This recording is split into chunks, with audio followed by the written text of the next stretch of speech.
말씀을 함께 봉독하도록 하겠습니다. 레위기서 13장 45절과 46절입니다. 함께 합독하도록 하겠습니다. 시작. 나병 환자는 옷을 찢고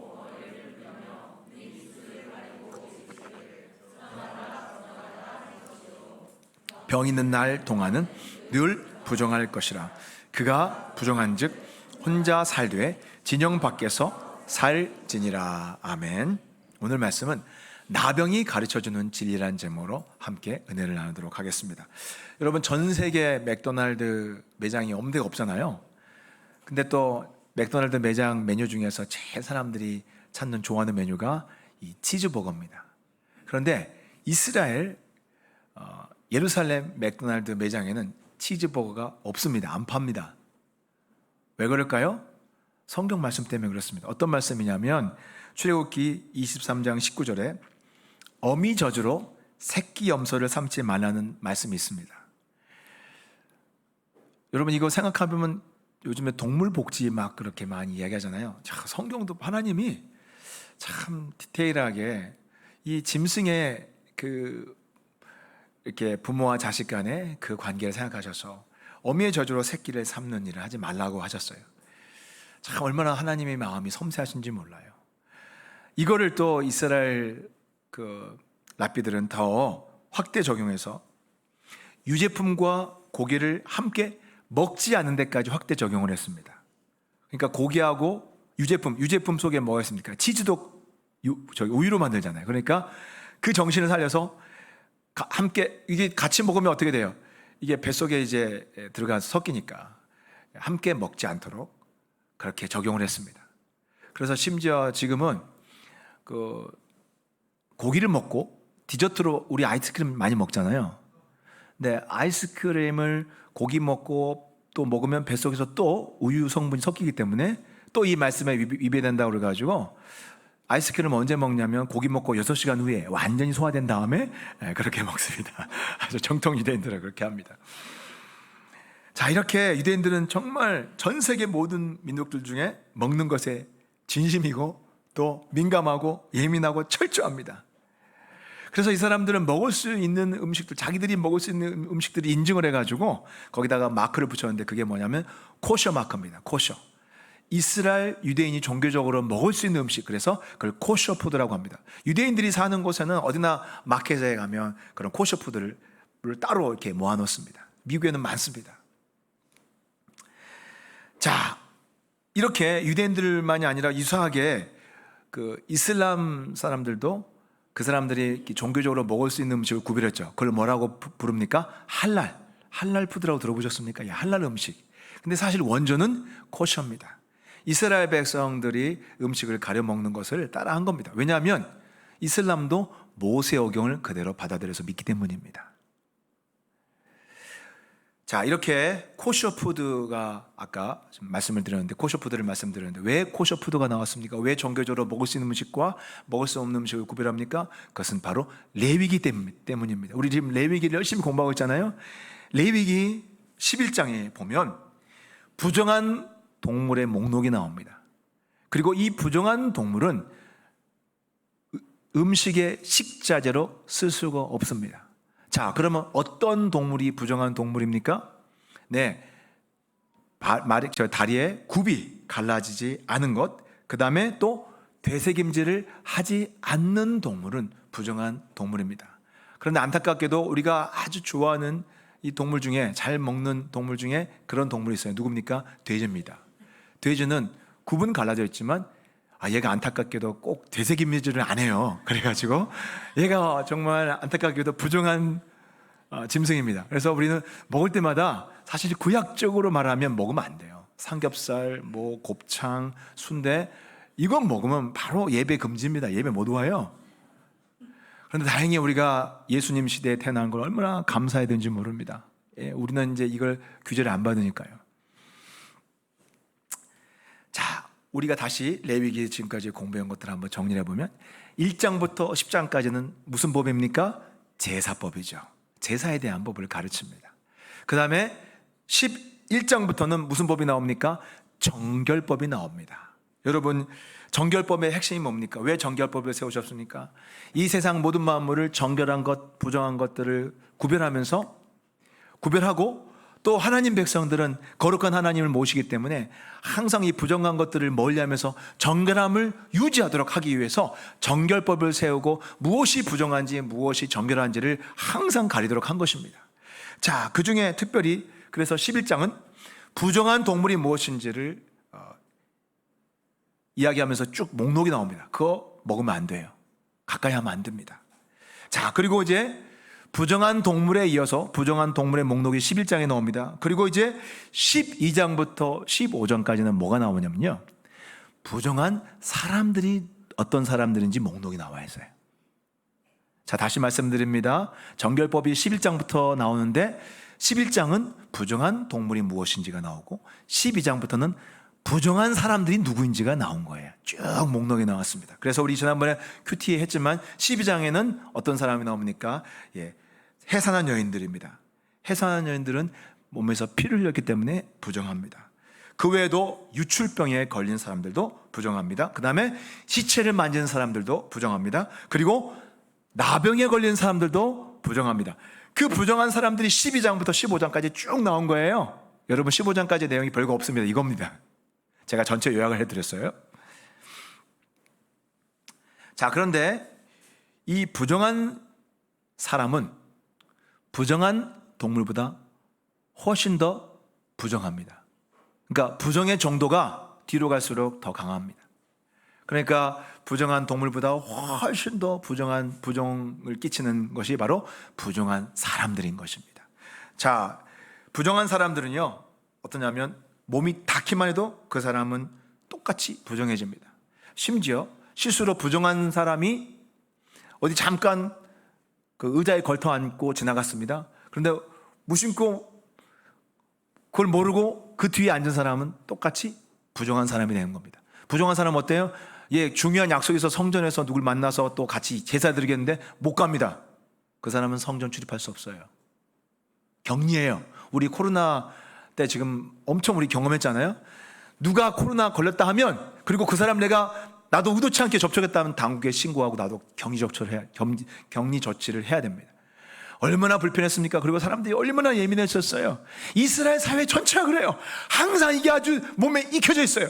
부정한 사람들이 누구인가? 그 사람들과 접촉하지 않고 또 그 사람들도 자신들이 때문에 부정함을 입지 않도록 조심해야 되는 거예요. 이게 생활화되어 있어요. 우리는 코로나 때문에 그게 몸에 배었는데 이스라엘 백성들은, 구약 성도들은 아주 그것이 온몸에 배어 있는 거예요. 삶에 깊숙이 배어 있어요. 레위기서 12장부터 15장까지 보면 부정한 사람들에 대한 규정이 쭉 나오는데 전체가 총 157구절입니다. 157구절. 그런데 특이하게도 이 부정한 사람들 중에서도 나병 환자에 대한 내용이 116절이 기록되었습니다. 전체 퍼센티지로 보면 73%의 내용이 이 나병 환자들에 대한 내용으로 집중되어 있습니다. 나병에 대해서 집중되어 있습니다. 신구약 통틀어서 이렇게 특정 질병에 대해서 많은 분량을 할애하고 기록한 건 아마 전례가 없을 것입니다. 마치 성경에서 가장 부정한 존재가 나병 환자라고 말한 것 같습니다. 나병 환자는 얼마나 비참한지 모릅니다. 오늘 읽었던 본문 다시 한번 읽어볼까요? 45절 46절 시작. 나병 환자는 옷을 찢고 머리를 풀며 윗입술을 가리고 외치기를 부정하다, 이렇게 하는 거죠. 부정하다, 부정하다 할 것이요, 병 있는 날 동안은 늘 부정할 것이라. 그가 부정한 즉 혼자 살되, 그것도 진영 밖에서 혼자 살아야 됩니다. 나병 환자는 어디 가든지 자신이 나병 환자임을 반드시 드러내야 됩니다. 알려야 됩니다. 그래서 아까 기록된 대로 소리쳐야 됩니다. 윗입술은 가리고 부정하다, 부정하다 알려야 됩니다.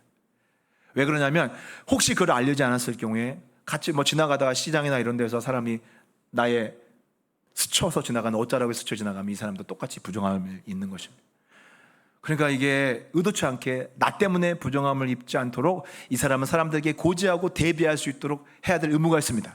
그래서 랍비들은 만일 이 의무를 게을리해서 이 나병 환자가 사람들에게 알리지 않아지고 몰라서 사람들이 실수로 접촉했다 하면 이 나병 환자를 돌로 쳐서 죽여도 죄가 없습니다.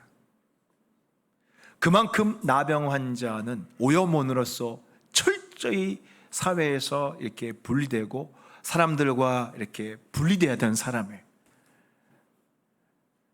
그래서 일반적으로 랍비들이 가르치는 건 뭐냐면 나병 환자와 일반 시민들의 거리를 어떻게 두냐면 적절한 거리를 어떻게 설정했냐면 돌을 던져서 닿지 않는 거리.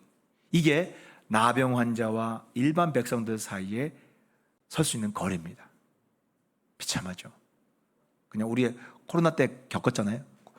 동양인들 저기 미국 가면 막 코로나 오염덩어리라고 하면서 막 스프레이 뿌리고 막 그러잖아요. 얼마나 모욕적입니까? 근데 그거는 뭐 아무것도 아니에요. 이 나병 환자들은 평생 그러고 살았던 거예요. 제일 큰 고통이 뭐냐면 외로움입니다. 외로움. 이 병에 걸리는 순간 그 사람은 가족과 공동체를 떠나야 됩니다. 완전히 분리입니다. 완전히 격리입니다. 사실상 성경에서 가장 무섭고 저주받은 질병이라고 말할 수 있습니다. 자, 현재 우리나라에도 이 나병 환자가 약 8,000명 정도 있다고 합니다. 제일 유명한 곳이 소록도라고 들어보셨습니까? 이 소록도는 나 환자들이 모여서 사는 곳입니다. 자, 그렇다면 이 사람들은 이 성경 말씀대로 다 저주받은 사람들일까요? 아닙니다. 결론적으로 말씀드리면 아닙니다. 이 성경에서 말하는 나병과 오늘날 우리 한센병이라고 부르죠. 이 나병은 사실 엄밀히 보면 좀 다릅니다. 다른 거예요. 왜 그러면 나병이라고 부르냐? 그러니까 성경에서의 원어의 의미는 아주 전염성이 강한 피부병이에요. 그런데 이제 그걸 지금 오늘날의 한센병을 여기다가 이 나병으로 이렇게 동일시한 건 뭐냐면 지금 현존하는 나병 그 피부병 중에 나병처럼 끔찍하고 혐오스럽고 무서운 이 질환이 없기 때문에 이제 나병으로 씁니다. 기록을 합니다. 하지만 이 성경의 나병과 완전히 똑같지는 않습니다. 자, 몇 가지 그 차이점이 있는데 현대의 나병은 치료가 가능한 병입니다. 치료가 가능합니다. 그런데 성경에서 나오는 나병은 치료라는 자체가 불가능합니다. 의술이 통하지 않습니다. 현대의 나병은 사람의 몸에만 생깁니다. 그런데 성경에서 말하는 나병은 사람의 몸만이 아니라 의복과 지배도 번집니다. 그러니까 훨씬 더 전염성이 강해요. 더 강해요. 오히려 나병은 밝혀진 거에 의하면 생각보다 그렇게 전염성이 강하지 않대요. 근데 성경의 나병은 훨씬 더 강합니다. 우리 한번 레위기서 13장 47절 한번 읽어보겠습니다. 시작. 만일 의복에 나병 색점이 발생하여 토롯에나 베옷에나 배나 털에 날에나 씨에나 혹 가죽에나 가죽으로 만든 모든 곳에 있으되, 자, 그 뭐라고 그랬습니까? 의복에 나병, 다시 47절 한번 다시 한번 봅시다. 47절 13장 47절. 만일 의복에 나병 색점이 발생하여, 자, 의복에 나병이 발생한다고 되어 있죠. 그 다음에 레위서 14장 34절 봅시다. 예. 내가 내게 기업으로 주는 가나안 땅에 너희가 이를 때에 너희 기업의 땅에서 어떤 집에 가정에 나병 색점이 발생할 수 있다는 거예요. 훨씬 더 강력합니다. 집까지 나병이 옮길 수 있다는 거예요. 따라서 오늘날의 나병 한센병과는 좀 다르다고 볼 수 있습니다. 하지만 어쨌든 간에 중요한 것은 뭐냐면 전염성이 엄청 강하고 훨씬 더 어쩌면 더 강할 수 있습니다.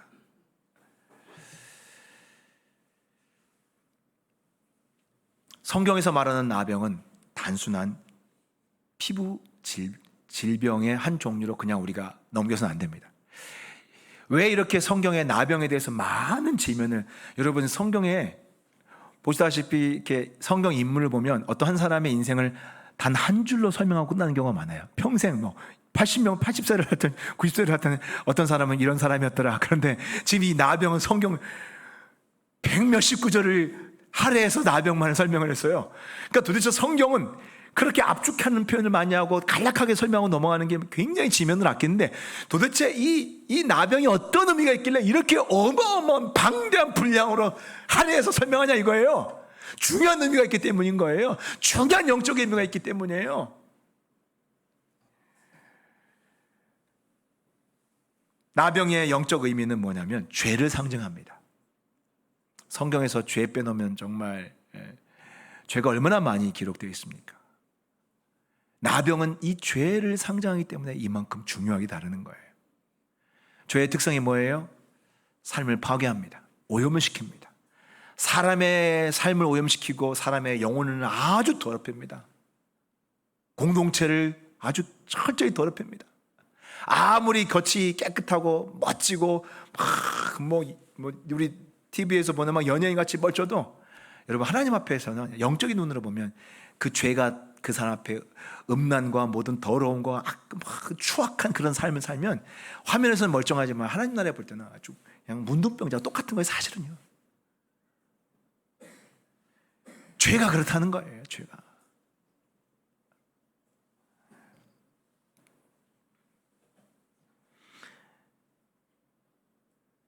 여러분, 죄는요 격리시켜요. 분리시켜버리는 특성이 있어요. 하나님과 우리 사이를 분리시켜버립니다. 아까 나병도 어떻게 해요? 발생하면 바로바로 분리시키죠. 분리. 이게 죄의 특성이에요. 아담이 왜 에덴 동산에서 쫓겨났습니까? 죄를 지었기 때문입니다. 하나님이 하지 말라고 하는 그 죄를 지은 다음부터 하나님과 분리됐어요. 쫓겨난 거예요. 그게 죄의 특성이에요. 죄가 이렇게 무섭다는 것을 우리는, 제가 아무리 설교를 통해서 성도님, 죄는 우리의 삶을 피폐시키고 참 우리를 더럽힙니다, 오염시킵니다, 백날 여러분 제가 설교하는 것보다 나병 환자 이렇게 고름이 나고 썩어서 이렇게 피부가 썩고 막 이렇게 살점이 떨어져 나가는 이 나병 환자의 모습을 딱 보고 이게 죄라고 하면 여러분 실감 날 거예요. 하나님은 나병을 그런 의미를 부여하셨어요. 이 나병의 실체가 죄의 실체라는 거예요. 똑같다는 거예요. 그래서 나병은 어떻게 보면 죄의 시각화예요. 죄를 시각한 모습이에요. 그래서 하나님은 이 나병을 설명하면서 우리에게 자꾸 이 나병과 죄를 연관시키도록 훈련시키시는 거예요.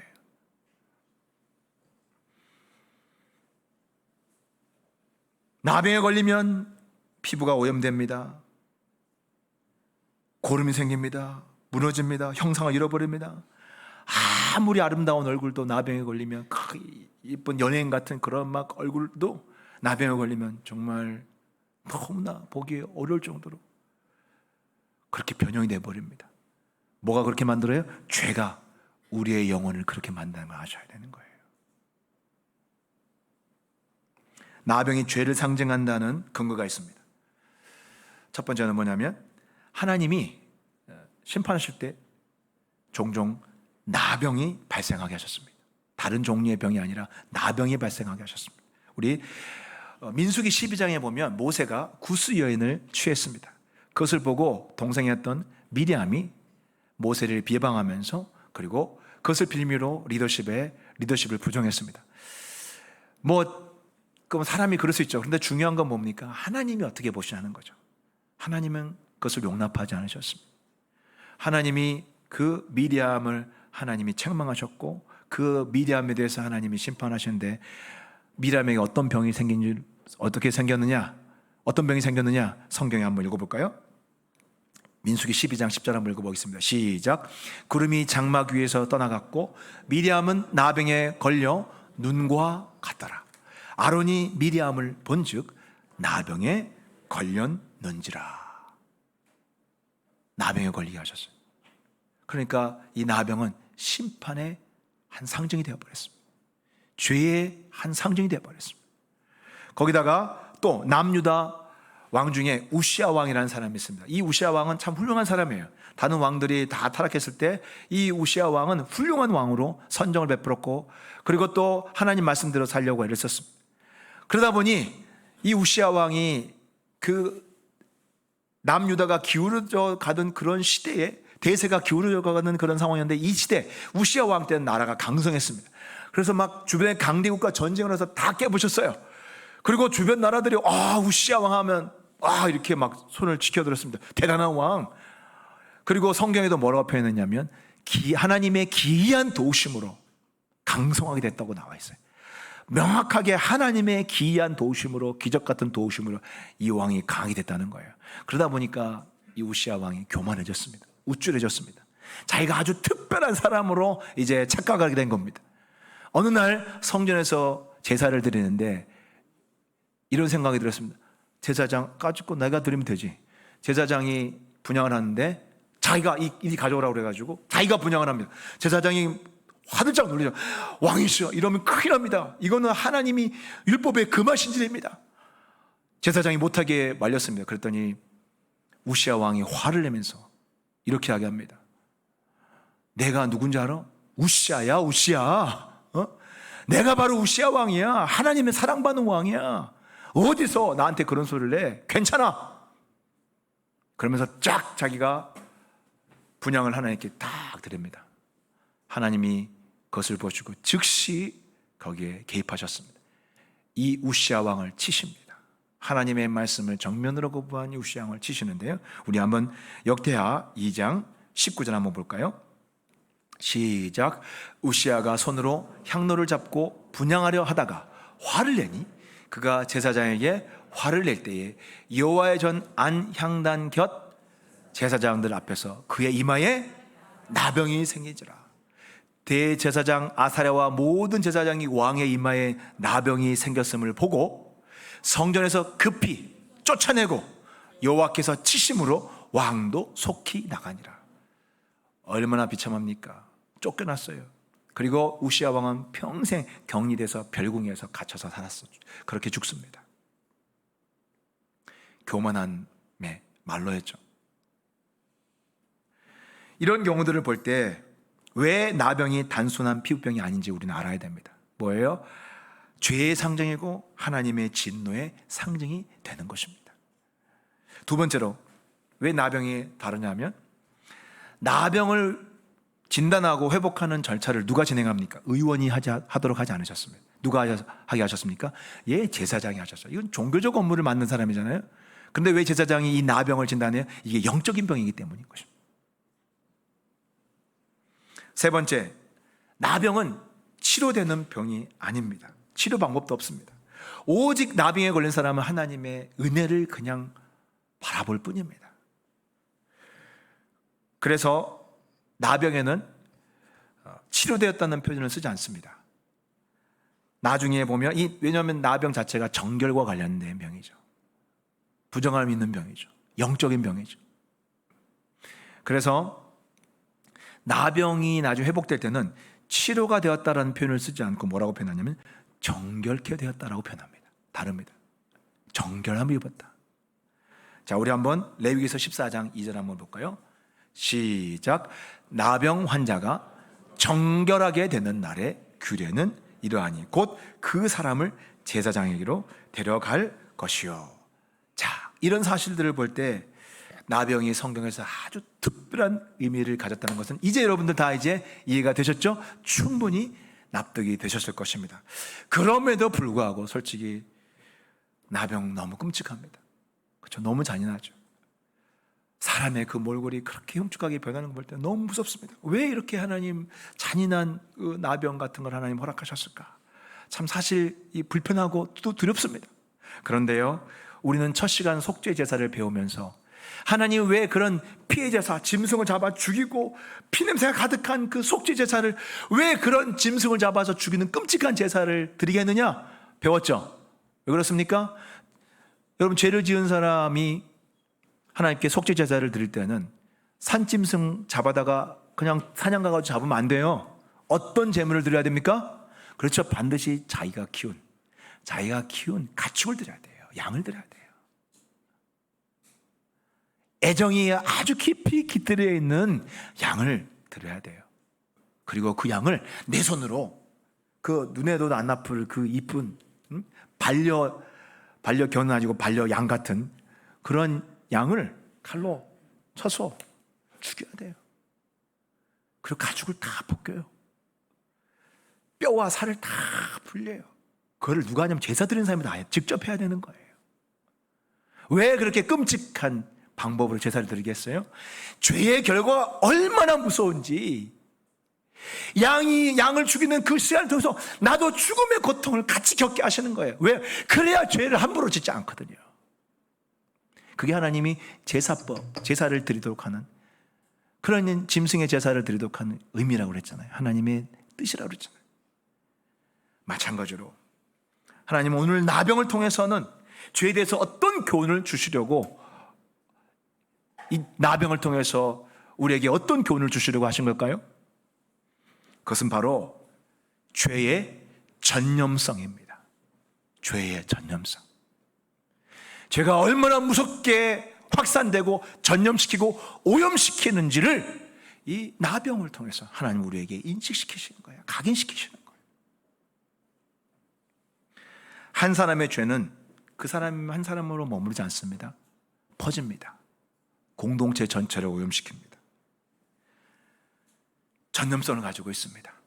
여러분, 우리도 왜 지금 이렇게 고통을, 태어날 때부터 우리가 원죄를 가지고 이렇게 고통을 받습니까? 누구 때문입니까? 아담 한 사람의 죄로 말미암아서 온 세상에 죄가 들어왔어요. 우리는 죄를 아주 쉽게 생각하고 너무 추상적으로 생각할 수 있어요. 그러나 죄는 여러분 추상적이지 않습니다. 실제적입니다. 눈에 보이지 않을 뿐이지, 죄는요, 만약에 우리가 영안이 열려서 우리 영혼의 모습을 볼 수 있다면, 죄가 들어오면 우리 몸이, 우리 영혼의 상태가 문둥병 상태로 코가 없고 눈이 무너져 내리고, 그리고 손가락이 다 녹아내리고 관절이 없어지고, 이런 끔찍한 모습의 영혼을 가지고 있다고 한번 생각해 보세요. 죄가 아무것도 아닙니까? 아니에요. 추상적입니까? 아니에요. 실질적으로 심각한 타격을 입힌다는 걸 아셔야 돼요. 죄를 가볍게 여기면 안 돼요.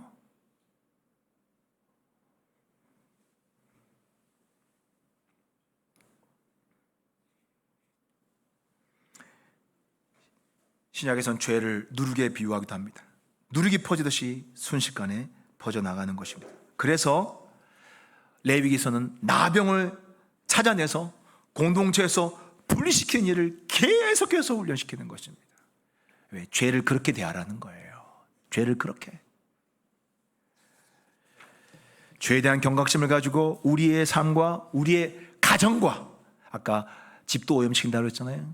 우리 가정과 우리 공동체에 죄가 들어오지 못하도록 철저하게 싸우라는 거예요.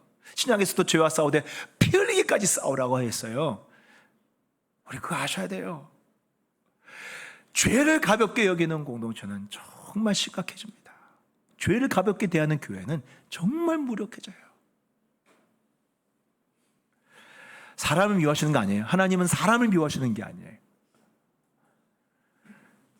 그 사람을 사로잡고 있는 죄의 힘과 영향력을 하나님은 철저히 경계하도록 하십니다. 그리고 실제로 하나님은 죄를 너무너무 미워하세요.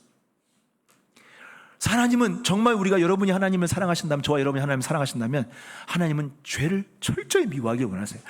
자기를 닮아서 하나님처럼 우리도 죄를 그렇게 미워하기를 원하세요. 그게 하나님의 마음이세요.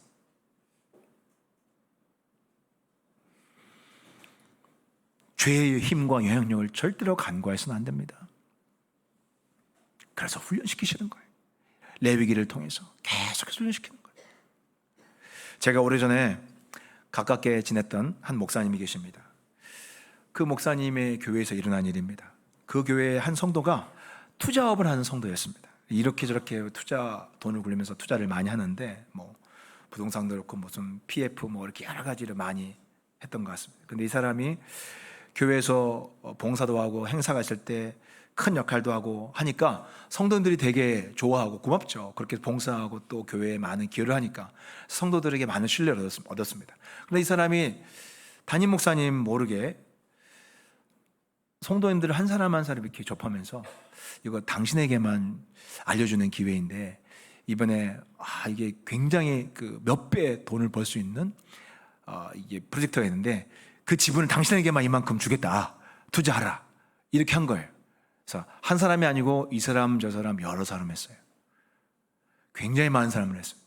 그래서 적게는 수백 또 수천까지 투자를 한 거예요.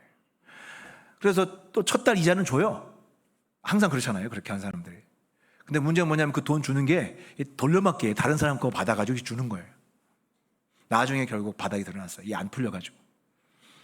그래 이제 결국 드러났는데 아주 그냥 온 교회가 아주 난리가 났어요. 정말 많은 사람들이 투자했던 거예요. 그리고 마지막 최종적으로 제일 또 참 사람들에게 충격적인 일은 뭐냐면 담임 목사님까지 투자한 거예요, 거기에.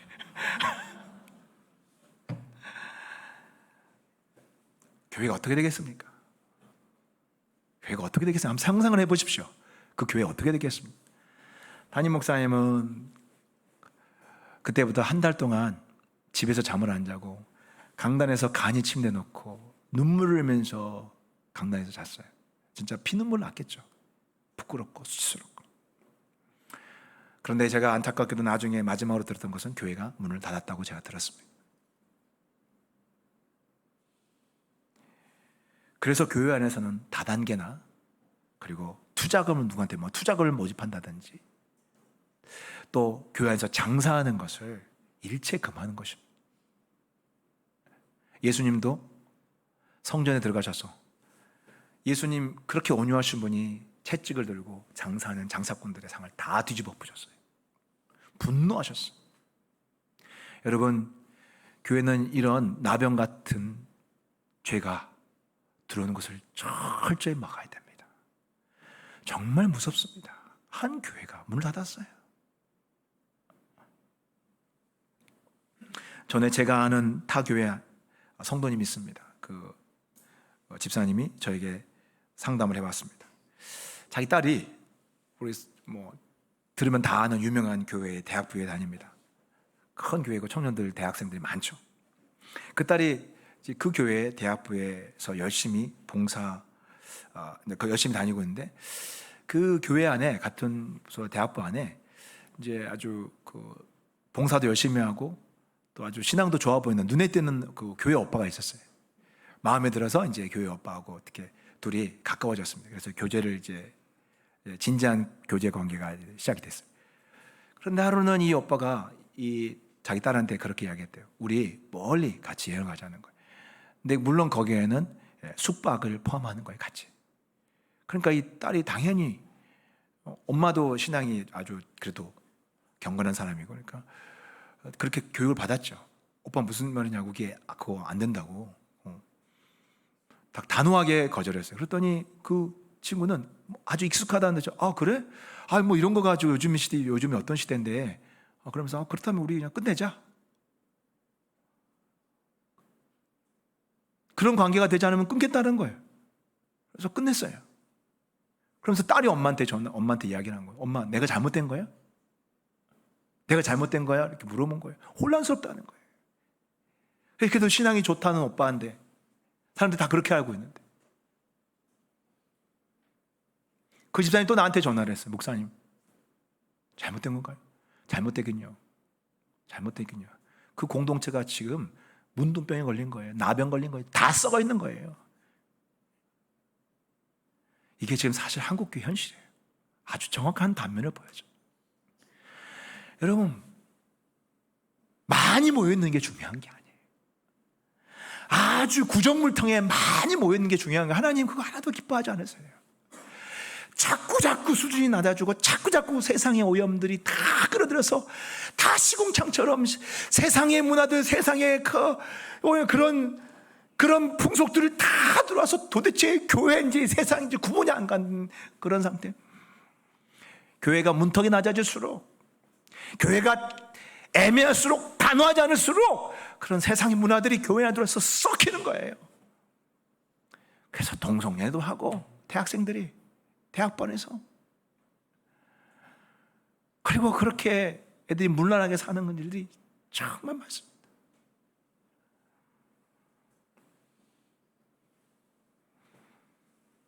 지금 한국 교회가 이 모양이 된 것은 이런저런 나병들이 교회에 들어와가지고 침투할 때에 교회들이 경각심을 가지고 죄에 대해서 엄히 꾸짖고 죄를 분리시키고 철저하게 경계하는 일들을 하지 않았어요. 하지 않았습니다. 오늘날 레위가 우리에게 얼마나 중요한 줄 아세요? 왜? 한국 교회가 지금 이 정도로 나병에 걸린 것처럼 주저앉아 있는 상태에서 지금 저는 레위 일을 보면서 얼마나 더 새롭게 다시 경각심을 갖고 깨닫게 되는지 몰라요.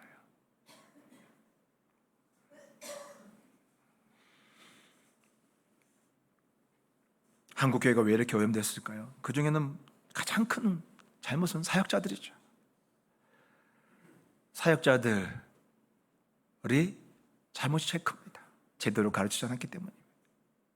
그리고 또 요즘에는 심지어 정치 목사들도 나와가지고 정치에 기웃거리면서 성도들을 또 그런데 동원하고 정치에 이용하는 그런 타락한 목사들도 나왔어요. 이건 정말 과거에 생각도 못한 일이 지금 한국교회에서 벌어지고 있어요. 한천재 도덕적인 스캔들뿐만 아니라 이제는 무슨 중세의 교황처럼 되려고, 교황시대처럼 목회자들의 그런 정치에 줄을 서고 정치 권력을 탐하고 돈을 탐하고 권력을 탐하고,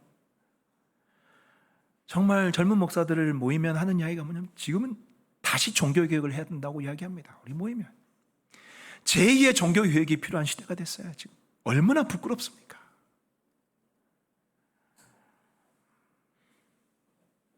온갖 종류의 나병들이 공동체에 들어와도 방치해 두었습니다. 그리고 그렇게 제일 많이 교회에서 쓰는 말이 은혜스럽게, 우리 은혜롭게 덮읍시다. 은혜롭게 넘어갑시다. 은혜로 봅시다. 여러분, 은혜와 진리는 같이 가야 돼요. 예수님에게는 은혜만 있지 않았어요. 은혜와 진리가 충만하더라. 그 안에 독생자의 영광이 있었고 그분 안에 은혜와 진리가 충만하다고 그랬습니다. 진리가 빠진 은혜는 반드시 타락과 방종으로 흘러가게 되어 있습니다. 부패하게 되어 있습니다. 썩게 되어 있어요. 다 망하게 되어 있어요. 그렇다면 공동체 안에서 발생한 나병에 대해서 분별하고 처리해야 되는 가장 큰 책임을 맡은 사람들이 누구일까요?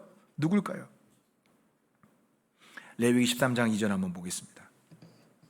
13장 2절 시작. 만일 사람이 그의 피부에 무엇이 돋거나 뾰루지가 나거나 색점이 생겨서 그의 피부에 나병 같은 것이 생기거든 그를 곧 제사장 아론에게나 그의 아들 중 한 제사장에게로 데리고 갈 것이요. 여러분, 교회가 이렇게 되는데 가장 큰 책임은 목회자에게 있다고 말씀드린 이유가 이거예요. 성경은 나병에 대해서 1차적으로 그 나병을 관리하고 그것을 분리시키고 하는 일을, 그것을 부지런히 해야 될 책임 맡은 사람이 누구라는 거예요? 제사장이에요. 오늘날로 말하면 목회자예요.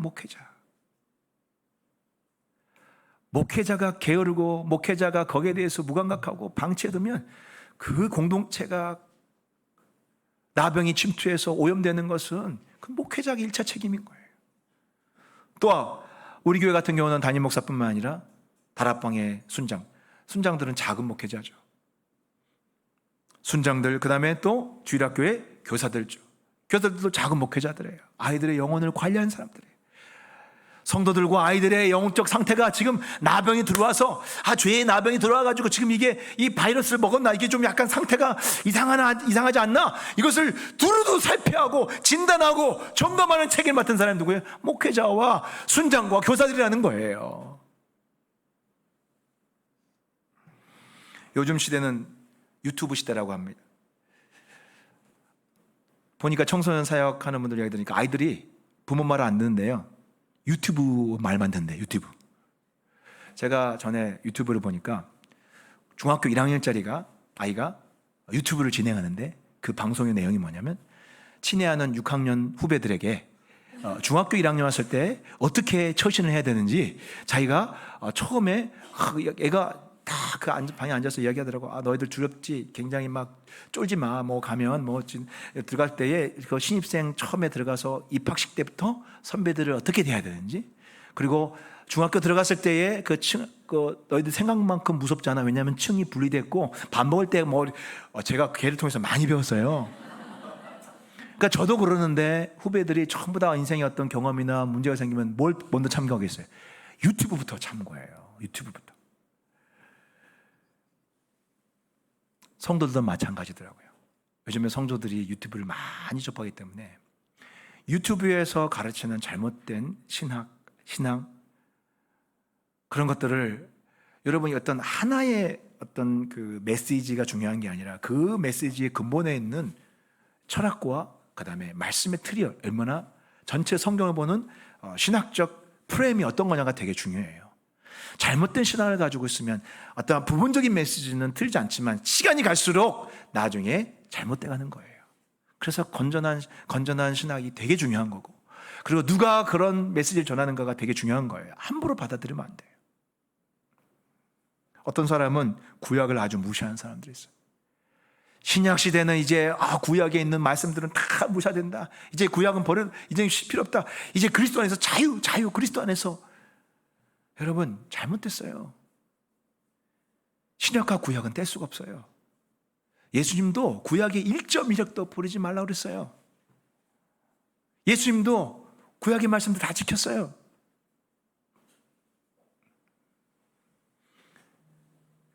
그리고 교회가 세상의 문화들을 포용해야 된다고 합니다. 이게 분리되고 너무나 무슨 수도원도 아니고 여러분 교회가 세상의 문화를 포용한 정도가 아니라 세상의 문화가 교회를 완전히 사로잡아 버렸어요. 점령해 버렸어요. 대학 청년들 사상을 보세요. 성경적 세계관이 들어있지 않아요. 부분적으로 설교를 듣고 부분적으로 알지 전체적인 프로그램은 사실 성경을 철저히 배워야 돼요.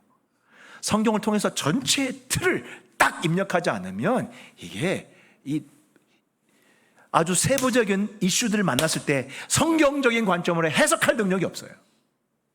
그래서 우리 대학부 지금 바이블 프로젝트 하는 거잖아요. 성경 전체를 같이 보면서 읽고 또 성경의 세계관으로 틀을 잡아주는 거잖아요. 얼마나 중요한지 몰라요. 얼마나 중요한지. 그러니까 뭐가 죄인지도 모르고 그냥 세상 사람 다 그러니까 요즘 문화란 말 속에 세상의 것을 교묘하게 문화로 포장해가지고 들어와요. 동성애도 문화처럼. 그리고 그것이 인권인 것처럼. 그러니까 인권, 문화 이런 것들이 교회의 정교를 다 무너뜨리고 있어요. 성경을 모르면 분별력이 없습니다.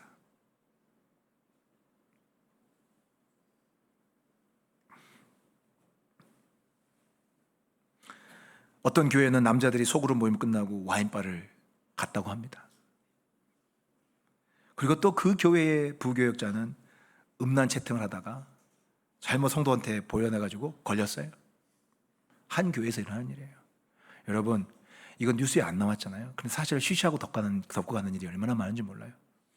여러분 교회는요 정결이 무너지고 세상의 문화가 이게 여러분 그렇죠. 친구 관계도 낯선 사람도 관계에서 말을 함부로 하고 처음에는 말을 넣고 말이 이렇게 반말 비슷하게 하다 보면 이제 관계가 이게 애매하면 서로 이렇게 막대하는 사이가 되잖아요.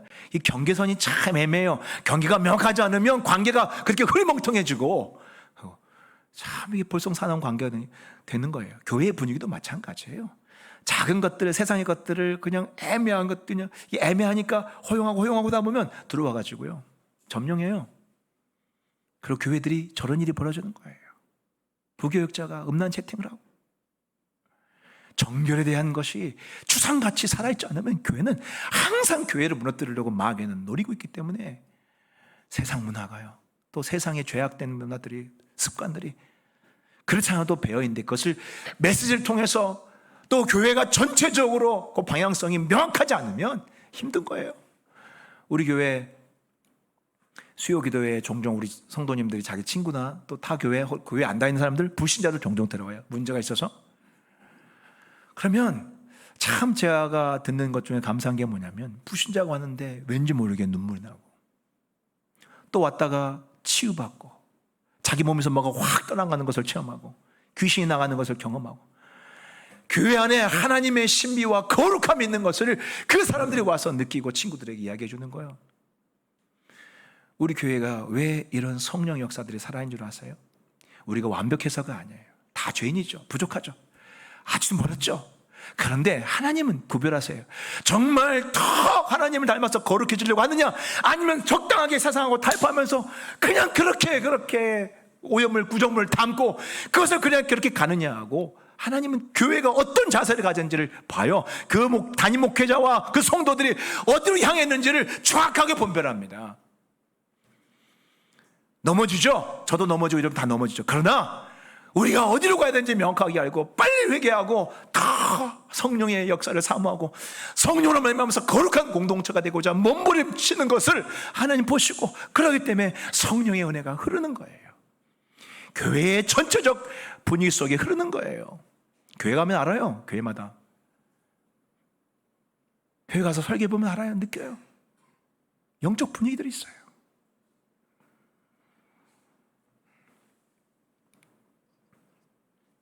무엇보다도 순장과 교사들은 성도들과 아이들의 영적 위생 상태를 소그룹에서 매주 잘 체크해야 됩니다. 나병 같은 죄가 들어와 있지 않은지 살펴야 됩니다. 어제 은혜 받았다고 그게 계속되는 거 아니에요. 지난달에 막 간증했다고 이번 달에도 간증하는 거 아니에요. 하루아침에 넘어져요. 하나님 말씀 앞에서 단단히 서지 않으면 장사가 없어요. 목사도 무너지는데요. 목사들도 사고를 치고 스캔들이 나고 하는데요. 아무도 자유하지 않아요. 아무도 없어요. 장사가 없어요. 목회자부터 성도까지 부지런히 나한테 들어오지 않은지 살피고, 성도도 살피고 서로 체크해주고 분별해줘야 되는 거예요. 전에 어떤 성도는 그렇게 몇 년 전에 간증도 많이 하고 은혜도 많이 받고 제가 참 볼 때 야 귀하다 그랬어요. 그런데 어느 날 연락이 끊겨버렸어요. 근데 그래서 갑자기 연락이 끊기고 시험에 빠져가지고 사라져는 일이, 그런데 그게요. 근데 어느 날 갑자기는 아니에요. 엄밀히 말하면. 사실 저는 그때 징조를 느꼈어요. 몇 가지 현상이 있어. 이거 좀 체크해봐야 되겠는데. 저 성도의 삶에서 또 보는 내가 체크되는, 목사는 그래도 목회자는 교회 목회 경험이 오래전에 많은 사람들을 봤기 때문에 그 사람들의 행동이나 그 사람들의 그런 그 하나님과의 관계를 보면 느끼는 감이 있어요. 영적인 분별력이 있어요. 그래서 순자님한테 별일 없는지, 그 사람 어떤지 이렇게 좀 체크도 하고 하지만 뭐 순자님은 우리 이런 사정이 있어. 다 보면 사정이 있어요. 그렇게 행동하는 데는 다 보면 이유가 있어요. 그런데 문제는 그게 그냥 이유가 아니에요. 영적으로 무너진 거예요. 결국은 연락도 두절돼 버리고 사라지는 거예요. 정말 죄가 무섭습니다. 제가 방금 여러분들에게 말씀드렸던 전조 증상들이 있다고 했는데, 나병에도 전조 증상이 있습니다. 증상들이 있습니다. 오늘 방금 읽은 본문에 보면 제사장이 나병 진단할 때, 나병 발생할 때 생기는 증상들을 쭉 나열하고 있습니다. 아까 뭐가 나왔습니까? 피부에 뭐가 돋거나 뾰루지가 나거나 또 색점이 생기거나, 그 다음에 환부의 털이 휘어지거나 환부가 피부보다 이렇게 우묵하게 들어가는 거. 제사장은 그걸 잘 관찰하고 그 기준을 가지고 이렇게 분별을 해야 되는 거예요. 우리 성도들의 삶에 죄가 들어올 때도 몇 가지 전조 증상들이 있습니다. 가장 대표적으로 눈에 띄는 증상이 뭐냐면, 첫 번째, 예배에 집중을 못합니다. 은혜를 못 받습니다. 어느 성도님이 자기 이야기를 하신 적이 있어요. 자기가 은혜 받을 때 정말 예배에 가는 걸 그렇게 사모하게 되고, 예배에 시간씩만 가면 꼭 하나님이 어떻게 자기를 아느는지, 꼭 누가 하나님께 보고를 해주셨는지 알려줬는지 자기의 사정을 어떻게 하면 꼭 매 시간마다 듣게 됐대요. 그래서 너무 신비하고 은혜롭고 예배가 너무너무 좋았다는 거예요. 그래서 예배에 시간 가는 줄 모르고 예배를 드렸대요. 그런데 이분이 시험이 찾아왔어요. 그러니까 딱 나타나는 게 뭐냐면 예배가 지루하게 느껴지기 시작하는 거예요. 그리고 목사님 설교가 늘 다 그냥 그 말 갖고 자기한테 와닿지가 않는 거예요. 그리고 예배가 빨리 끝났으면 하는 생각이 드는 거예요.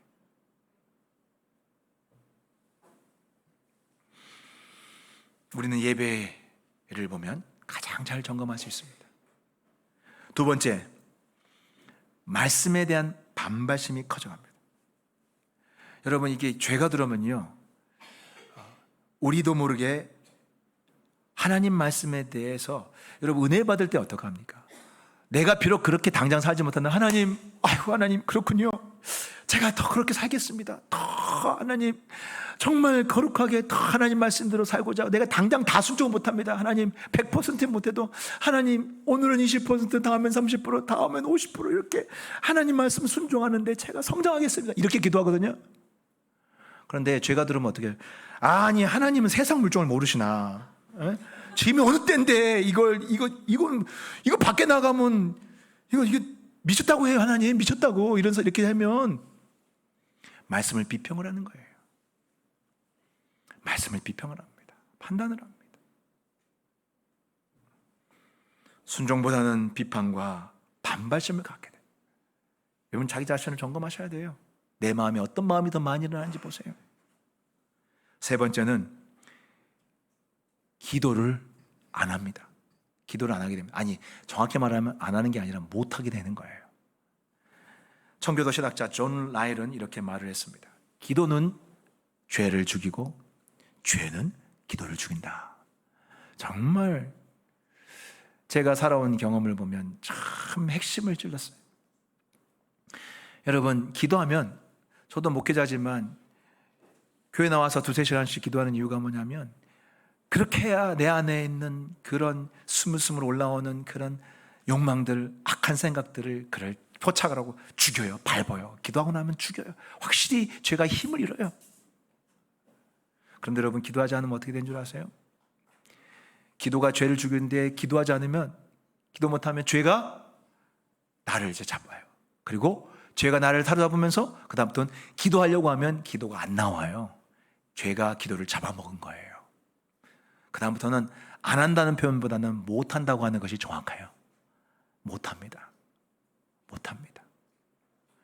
그러면서 여기저기 영적으로 무너지는 거예요.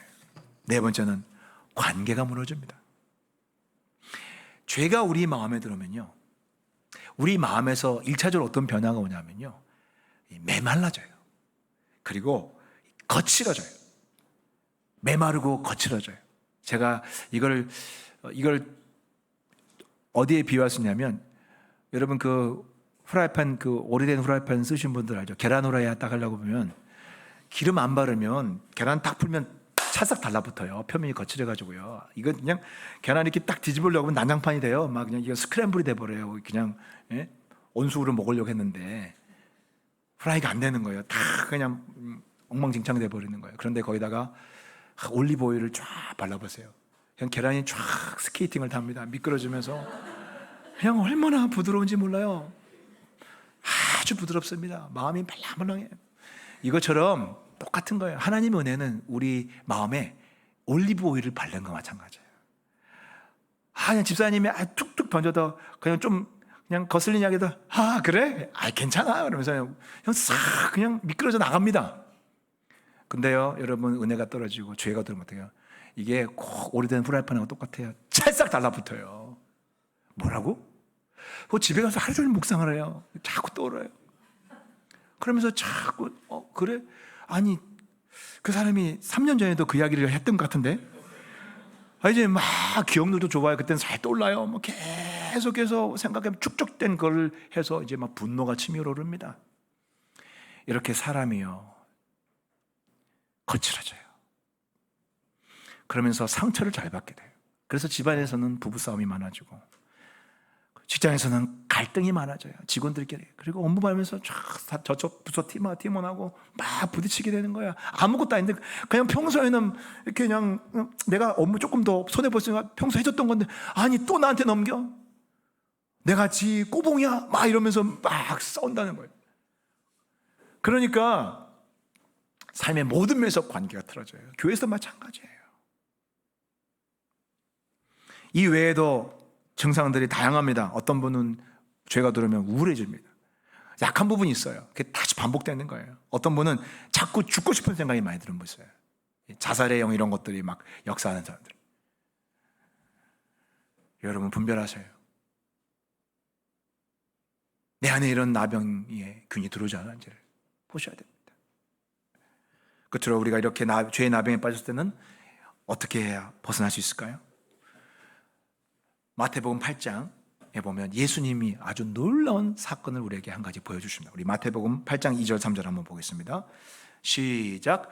한 나병 환자가 나와 절하며 이르되 주여 원하시면 저를 깨끗하게 하실 수 있나이다 하거늘 예수께서 손을 내밀어 그에게 대시며 이르시되 내가 원하노니 깨끗함을 받으라 하시니 즉시 그의 나병이 깨끗하여 진지라. 여러분, 이 장면을 그냥 보고 평범하게 볼 수 있지만 오늘 레위기의 세계관에서는 이건 있을 수 없는 일이 난 거예요. 오늘 레위기 나병에 대해서 배웠잖아요. 나병은 부정함의 끝판왕이에요. 모든 접촉하는 것을 영적으로 부정화시켜버려요. 예수님에게 이 나병 환자가 나왔어요. 치료달라고 나왔어요. 그랬더니 예수님이 어떻게 하십니까?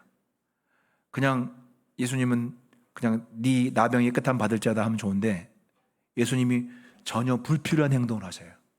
어떻게 하셨어요? 예, 손을 터치하실 거예요. 몸에 손을 대실 거예요. 이건 있잖아요. 그 옆에 있는 신학자들, 구약학자들, 레위기 열심히 있는 사람들은 이 기절초풍할 일 노시예요. 아니, 어떻게 이런 일이? 자, 그러면 하나님이 살아계시기 때문에 하나님은 영적 세계에서 이런 부정한 일을 접촉했으면 어떤 일이 날까요? 그 다음에는 당연히 어떻게 되겠어요? 예수님이 부정함을 입어야겠죠. 그러면서 예수님 몸에서 뭐가 떠나겠어요? 예, 능력이 떠나가겠죠. 근데 어떻게 됐어요? 부정이 예수님에게 영향을 미친 게 아니라 오히려 예수님이 그 부정을 완전 말살시켜 버린 거예요. 이 사건은 예수님이 누구이신지를 우리에게 확실하게 보여준 사건입니다. 예수님이 누구세요? 우리의 모든 부정을 깨끗게 하시는 분이세요. 심지어 구약에서 가장 부정하다고 하는 나병조차도 깨끗게 하셨어요.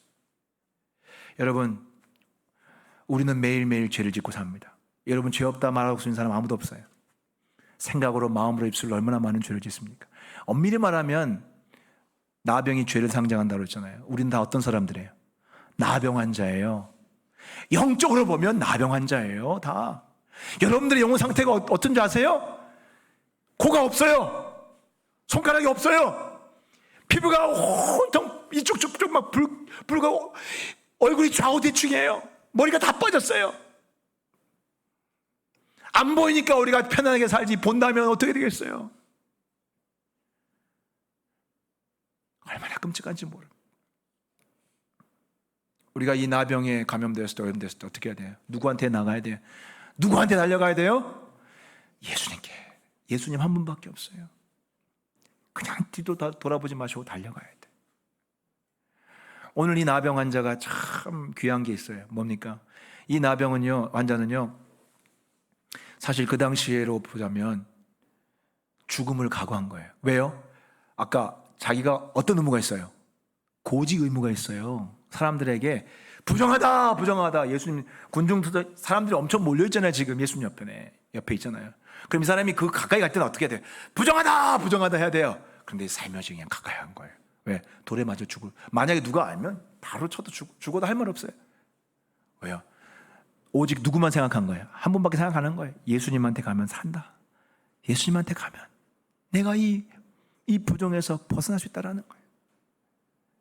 그리고 그 마음속에 얼마나 수치심이 많아요. 그리고 이 나병이 어떤 걸 상징한다고 했죠? 하나님의 저주와 죄를 상징한다고 했잖아요. 사실은 나는 완전 죄덩어리인 거예요. 나는 정말 최악의 못된 인간이고 오염원이에요. 그냥 바이러스 덩어리. 세상으로 말하면 오늘날은 코로나 덩어리예요. 우리 동양인들이 미국에서 얼마나 무시당했어요. 동양인들은 가까이 오면 코로나 덩어리라 가까이 오지 말라고 막 이렇게 막 거기 뭐 세제 뿌리고 막 그랬다잖아요. 얼마나 모욕적입니까? 그런 대접을 받고 살던 사람이에요. 예수님께 나가려면 자기 스스로도 얼마나 많은 장벽인지 몰라요. 예수님 나를 어떻게 생각할까? 예수님이 혹시 혼내시면 어떡할까? 어디 여기 감히 여기 오느냐? 부정한 자가 이렇게 혼내시면 어떨까? 온갖 생각이 들지 않겠어요? 왜? 그렇게 받았으니까요.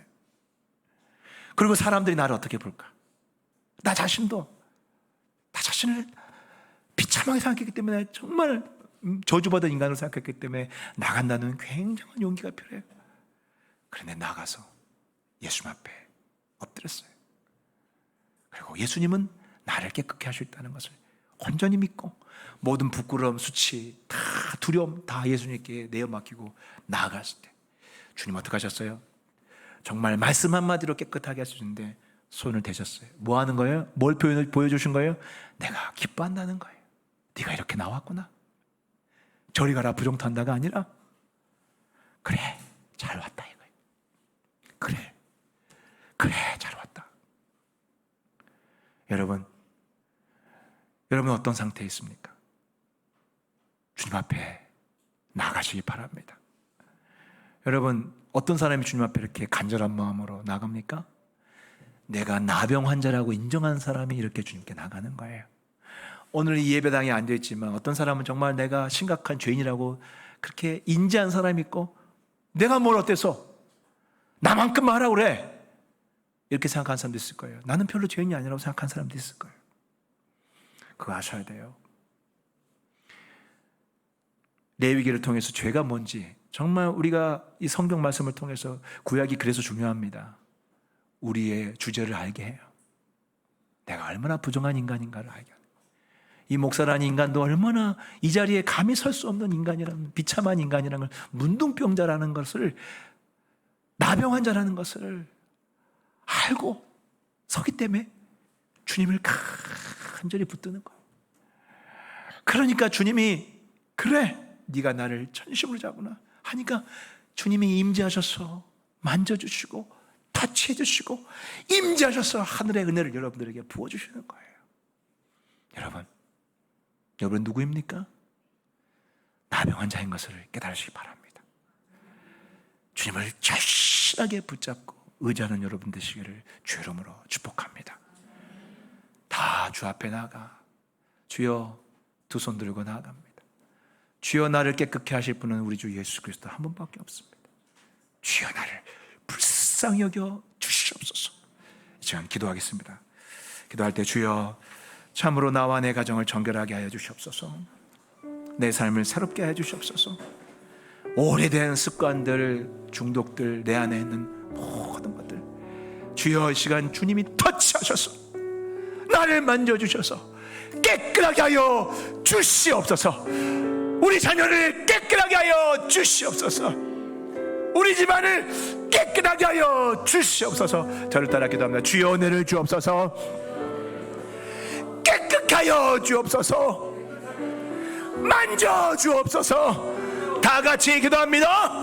주여 자비롭고 은혜로우신 하나님 아버지여, 참으로 오늘 주님 오늘 레위기를 통해서 참으로 내가 문둥병자인 것을, 내가 바로 나병 환자인 것을 깨닫습니다. 주여 내가 죄로 인해서 흉측해져 있나이다. 주님 내 영혼이 참으로 죄로 말미암아서 주여 심각하게 훼손되고 망가지고 오염되고 있습니다. 나는 잘났다고 난 스스로 나는 뭐가 문제야 아무 문제 없다고 생각하고 스스로 했던 죄악들을 아버지여 이 시간에 정결케 도와주시옵소서. 아버지여 내 마음을 깨닫게 도와주시옵소서. 내가 얼마나 죄인인지를 보게 도와주시옵소서. 아버지여 이 종은 죄인 중에 괴수입니다. 아버지여 이 자는 참으로 강단에 서서 하나님 말씀을 전할 수 있는 자격도 없는 자입니다. 주님 하지만 우리 주님이 예수님의 피로 나를 깨끗게 하시옵시고 만주셔서 이 종을 거룩하게 하셨습니다. 하나님 아버지여 참으로 시간 주의 성령께서 참으로 정말 주셔서 아버지 하나님 주의 성령께서 우리 한 사람 한 사람 아버지여 깨닫게 하여 주시옵시고 보게 하여 주시옵소서. 내가 얼마나 하나님 앞에서 참으로 문둥병자인지 나병 환자인지 보게 하여 주시옵소서. 아버지여 내 영혼에 하나님 아버지여 부패인 것, 내 영혼에 부러진 것, 내 영혼에 주님 색깔이 변한 것, 내 영혼의 몸에 털이 하얀색으로 변한 것, 주여 내 영혼의 얼굴에 코가 떨어져 나간 것, 주여 내 영혼의 손가락이 떨어져 나간 것 보게 도와주시옵소서. 아버지여 나의 끔찍한 모습을 주여 시간 주님 앞에 들고 나아갑니다. 정결케 하여 주시옵소서. 아버지여 깨끗하게 도와주시옵소서. 아버지여 깨끗하게 도와주시옵소서. 아버지여 깨끗하게 도와주시옵소서. 아버지여 깨끗하게 도와주시옵소서. 아버지여 깨끗하게 도와주시옵소서. 아버지여 깨끗하게 도와주시옵소서. 아버지여 깨끗하게 도와주시옵소서. 아버지여 깨끗하게 도와주시옵소서. 아버지여 깨끗하게 도와주시옵소서. 아버지 하나님 주의 성령께서 참 우리 성도들 한 사람 한 사람 아버지여 정결하게 도와주시옵소서. 아버지 하나님, 우리 성도들 한 사람 한 사람 이 시간 주님 오늘도 예수의 피로 덮으시옵시고 주여 깨끗하게 도와주시옵소서. 날마다 회개를 게을리하지 않게 도와주시옵소서. 주님 앞에 주님 작은 죄도 들고 나아가 주여 그것이 나의 삶을 오염시키고 나의 가정을 더럽힐 수 있는 것을 아버지 앞에 고백하며 주여 나를 불쌍히 여기소서. 주여 나를 깨끗게 하옵소서. 주님 앞에 나아가 구하는 우리 모든 성도들에게 도와주시옵소서. 아버지 불쌍히 주옵소서. 아버지여 불쌍히 주옵소서. 아버지여 불쌍히 주옵소서. 아버지 주의 성령께서 이 시간에 바람같이 불같이 생수같이 아버지 우리 모든 성도들 주님 참으로 오늘 주님 만져주시옵소서. 그 심령을 새롭게 해주시옵소서. 아버지여 그 마음에 하나님의 은혜를 놀랍게 채워주시옵소서. 아버지 하나님 오늘도 주의 보혈로 우리 성도들 한 사람 한 사람 그 마음같이 아버지여 주의 보혈로 깨끗하게 도와주시옵소서. 아버지여 깨끗하게 하여 주시옵소서. 아버지여 깨끗하게 하여 주시옵소서. 주여 불쌍히 여겨 주옵소서. 주여 불쌍히 주옵소서. 아버지 하나님 불쌍히 주옵소서. 하나님 아버지, 내가 바로 문둥병자임을 고백합니다. 내 겉으로는 번지르르하게 이렇게 꾸미고 다니지만 실상 내 마음, 내 영혼의 모습은 처참한 나병 환자의 모습임을 고백합니다. 오늘 주님, 오늘 나병 환자가 주님께 담대히 나간 것처럼 내 모습 이대로 주 앞에 들고 나갑니다. 주께서 나병 환자를 깨끗게 하신 것 같이 나를 터치하시고 깨끗게 하시고 주님의 보혈로 씻어 주시옵소서. 우리 가정을 새롭게 하여 주시옵소서. 우리 교회를 새롭게 하여 주시옵소서. 더 정결한 공동체가 되게 하여 주시옵소서. 위로부터 거룩함을 덧입는 교회가 되게 하여 주시옵소서. 그래서 성령님이 마음껏 운행하시고 역사하실 수 있는 그런 거룩한 교회가 되게 하여 주시옵소서. 예수 이름으로 기도합니다. 아멘. 내 모습 이대로 주 받아 주소서. 날 위해 돌아가신 주 날 받아 주. 내 모습 이대로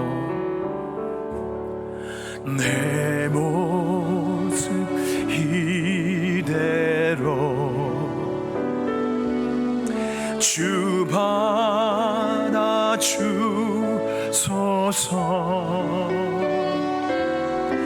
날 위해 돌아가신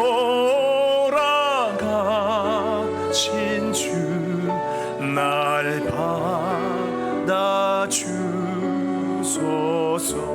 다시 한번 내 모습 이대로 내 모습 이대로 주 받아 주소서.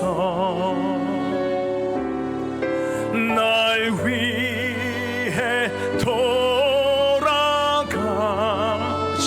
주 날 받아 주소서.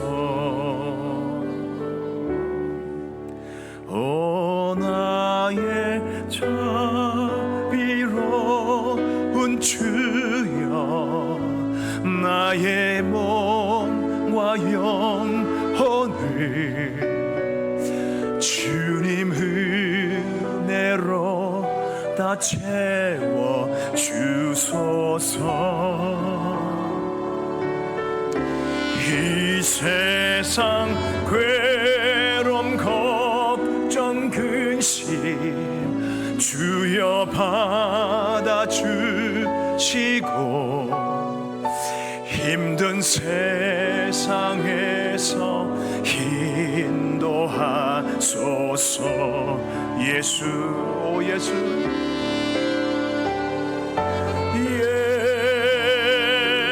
예수 오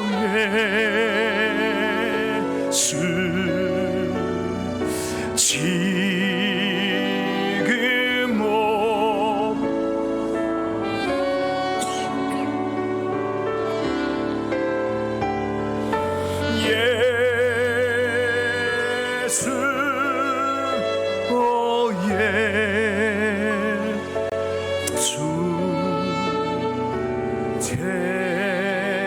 태워주소서.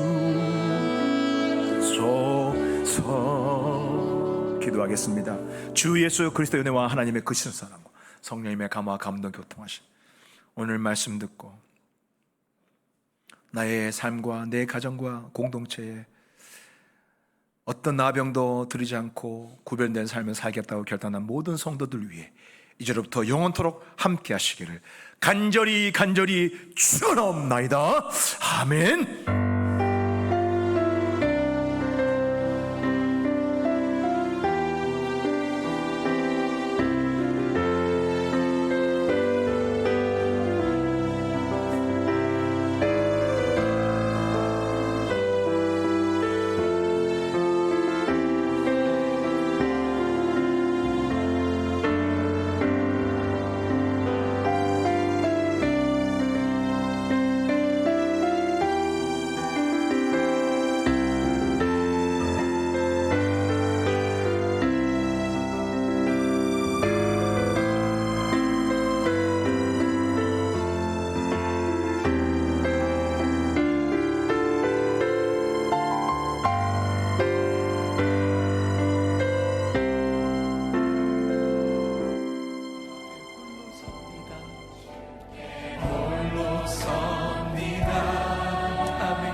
주를 예배합니다.